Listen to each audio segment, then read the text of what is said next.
Hello everyone, Cobra coming at you with a review on Captain America: The First Avenger. So real quick history here. This movie is, at least as of the time of this recording, the first movie in the MCU timeline. I am aware that the Iron Man movie predates this movie, but I'm reviewing the movies in chronological order.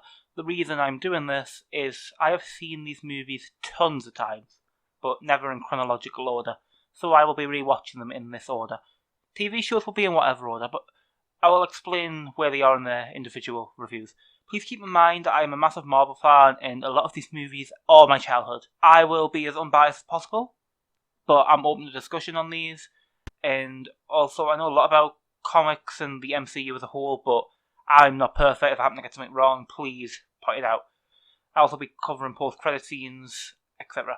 Noting that most of the stuff I'm just about to warn about is in the TV category and the movies tend to be okay, I will warn about each individual thing.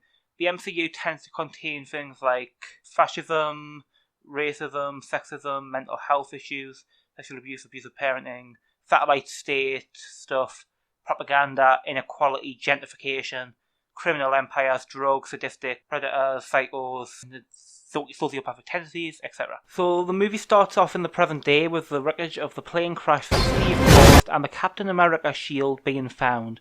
Then we go in 1942, where the majority of the movie takes place. It involves Schmidt, a Nazi officer in Norway, and him finding the Tesseract. The Tesseract is an important artifact in the Marvel Universe. It is the first Infinity Stone that controls reality. This movie is important in the fact that it introduces that, and it introduces Hydra, which is a huge deal to the universe as a whole. Steve is unfit for military service due to being a man in an 8-year-old's body, and being asthmatic. This movie introduces Bucky, who will later become the Winter Soldier. Howard Stark is also in this movie, and Agent Carter is awesome. Steve is chosen for an experiment after diving into a grenade he thought was set to blow up. This movie shows not all Germans are evil. So many people forget that the first country the Nazis invaded was their own. You know, after the last war, that my people struggled. They felt weak, they felt small. And then Hitler comes along with the marching and the big show and the flags and he hears of me, my work, and he finds me. Once Rogers gets the powers, the movie kicks off. A shootout and Steve chases down a car. Steve becomes some kind of performer that we know as Captain America. I assume this is really just to explain why he has such a stupid bloody costume.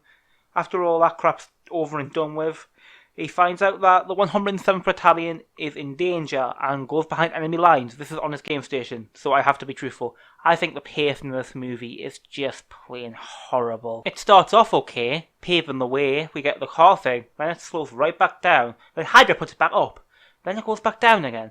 I really like the war theme here. This is like one of them old World War II movies your granddad watches. It's a movie. This movie was a bit dull, and it's nothing compared to the standards we have for the MCU nowadays. Although it does have a few redeeming qualities, such as being a great tie-in to the Agent Carter show, which was great.